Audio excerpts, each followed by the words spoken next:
जहाँ पे लिखने के लिए बोलेंगे तो कॉपी पलटा कर रखिए आप लोग। रिप्रोडक्शन, ठीक है। रिप्रोडक्शन ऐसा सिस्टम्स है, सिस्टम क्या प्रोसेस बोलेंगे, सिस्टम नहीं बोल सकते, है ना। रिप्रोडक्शन ऐसा प्रोसेस है जिसकी वजह से हम लोग पहुंच पाए हैं यहाँ तक। अगर रिप्रोडक्शन नहीं होता तो क्या हम लोग पहुंच पाते यहाँ तक? नहीं ना पहुंच पाते। तो reproduction is a process through which life will continue on the earth, यानी रिप्रोडक्शन के मदद से ही लाइफ जो है अर्थ पे क्या है, सस्टेन कर पाता है ना। जैसे अगर अभी रिप्रोडक्शन रोक देंगे तो क्या आने वाला जनरेशन्स में आदमी पहुंच पाएगा? क्या नहीं ना पहुंच पाएगा। अब बात कर लीजिए, अगर 1900 में इस ईस्वी में, इस ईयर्स में जितने लोग इस अर्थ में थे, क्या उतने लोग उसमें से कोई भी इंसान अभी है? नहीं ना है। 123 साल कौन जी पाएगा? 123 साल। अभी चल रहा है 2023, यानी 123 साल हो गया ना, 123 ईयर्स। किसी का एज होगा क्या 103 ईयर्स? नहीं होगा ना। इसका मतलब जितने लोग तभी थे उसमें से एक लोग भी अभी जिंदा नहीं है। अभी अर्थ में ऑलमोस्ट 8 बिलियन लोग रहते हैं, ठीक है। अब क्या 2123 में इसमें से एक लोग भी होंगे अर्थ में?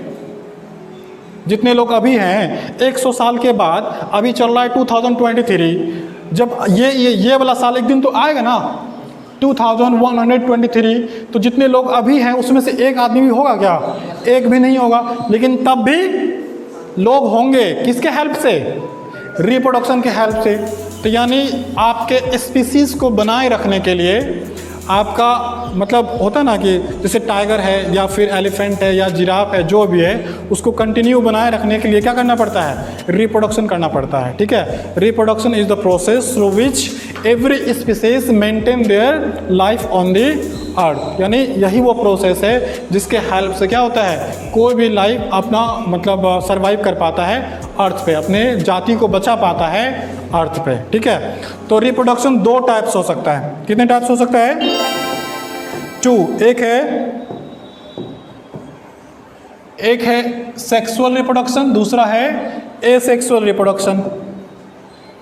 There are how many types of reproduction? 2 types. पहले तो वो होता था क्या कि 2 टाइप से रिप्रोडक्शन होता है। एक तो पहले होता क्या कि अंडे को देता है, और दूसरा होता है कि जो डायरेक्ट बच्चे को जन्म देता है ना, होता है। यानी वो मेथड है रिप्रोडक्शन करने का।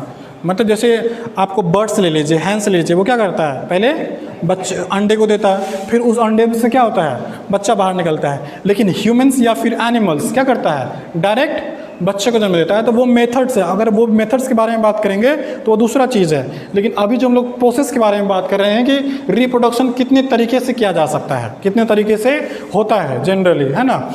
तो पहला है एसेक्सुअल रिप्रोडक्शन। Asexual reproduction. दूसरा है सेक्सुअल रिप्रोडक्शन। Sexual reproduction. अब समझ लेते हैं दोनों में होता क्या है। पहले से आप लोगों को पता है एसेक्सुअल का मतलब पता है क्या किसी को? एसेक्सुअल रिप्रोडक्शन तब होता है जब आपको यानी मेल और फीमेल का ज़रूरत ना पड़े, मेल और फीमेल का ज़रूरत ना पड़े, यानी कोई सिंगल ऑर्गेनिज्म से ही अपने जैसा दूसरा बना सकता है without taking help of other organisms, that is known as asexual reproduction. जैसे अमीबा का नाम सुने आप लोग? अमीबा माइक्रोस्कोप है, सॉरी माइक्रो ऑर्गेनिजम्स है ना। तो अमीबा क्या करता है, इसको अपने जैसा दूसरा बनाने के लिए ना, अपने जैसा दूसरा बनाने के लिए किसी दूसरे अमीबा का डिपेंड नहीं रहना पड़ता है, वो खुद से अपने जैसा बना सकता है। जैसे वायरस, वो रिप्रोडक्शन करने के लिए किसी दूसरे वायरस का हेल्प नहीं लेता है। अभी अगर 2 है, ये दो टूट करके क्या बनेगा, 4 टूट कर क्या बनेगा, 8 से क्या हो जाएगा, 16, 32 प्रोसेस, यानी ये टूटता जाता है और बनता जाता है। आप लोग बाइनरी पढ़े थे, बाइनरी एसेक्सुअल रिप्रोडक्शंस। उसमें क्या था कि अपने जैसा दूसरा कोई बना देता है।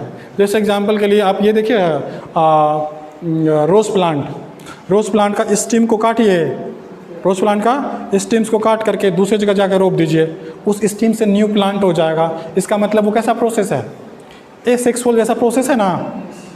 तो यानी क्योंकि उसमें आप दूसरे का हेल्प नहीं लेते हैं, यानी एसेक्सुअल रिप्रोडक्शंस में कोई भी ऑर्गेनिजम्स किसी दूसरे का हेल्प नहीं लेता। इसमें मेल और फीमेल नहीं होता है, मेल और फीमेल नहीं होता है। अगर जैसे एग्जांपल कि अगर हम एसेक्सुअल करेंगे तो मेरे को दूसरे का हेल्प नहीं चाहिए, मैं खुद से अपने जैसा बना सकता हूँ। जैसे एग्जांपल के लिए उसमें था ना क्लेमाइडोमोनास, टूटता था, बीच में से स्टाप्स होता था, टूट करके like and subscribe for more videos, है ना। तो यहाँ क्या दूसरे का जरूरत पड़ा? नहीं ना पड़ा। तो एसेक्सुअल रिप्रोडक्शन क्या है? जिसमें किसी दूसरे पार्टनर की ज़रूरत ना पड़े, खुद से वो अपने जैसा बना सकता हो, खुद से वो अपने जैसा प्रोड्यूस कर सकता हो। ऐसे प्रोसेस को क्या बोलेंगे? Asexual reproduction.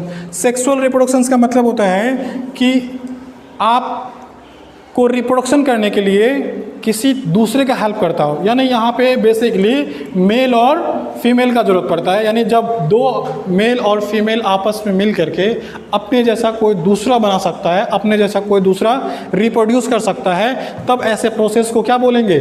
Sexual reproduction. क्या बोलेंगे इसको? Sexual reproduction. जैसे हम लोग इस अर्थ में आए हैं, कैसे आए हैं? कौन सा प्रोसेस से? सेक्सुअल रिप्रोडक्शन से आए हैं ना। डॉग किस प्रोसेस से? सेक्सुअल। काव सेक्सुअल। हॉर्स, यानी मैक्सिमम एनिमल्स जो होता है वो क्या होता है? सेक्सुअल रिप्रोडक्शन से होता है। कैसे होता है? सेक्सुअल रिप्रोडक्शन से होता है।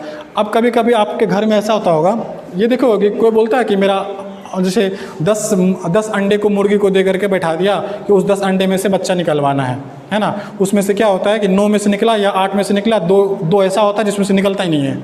देखा है क्या? तो वो 2 अंडा को क्या बोलते हैं कि वो दोनों अंडा क्या हो गया है? मतलब देहाती भाषा में बोलते हैं ना कि खराब हो गया है। तो खराब नहीं हुआ है, पता क्या हुआ उस अंडे के साथ? यानी उस अंडे में फर्टिलाइजेशन हुआ ही नहीं है। यानी जब वो अंडा बना था तो वो यानी जो हैन है किसी दूसरे मतलब क्या बोले उसको, मुर्गा का इंग्लिश क्या होता है? स्पर्म्स है ही नहीं। बात समझ में रहा है? इसीलिए वो अंडा क्या हो गया? खराब हो गया, क्योंकि हैन जो है वो किस में आएगा? सेक्सुअल रिप्रोडक्शंस में आएगा। बात समझ में रहा है? किस में आएगा वो? सेक्सुअल रिप्रोडक्शंस में आएगा। खुद से करेगा तो क्या हो जाएगा? वो खराब हो जाता है। बात समझ में रहा है? लिखिए अब रिप्रोडक्शंस।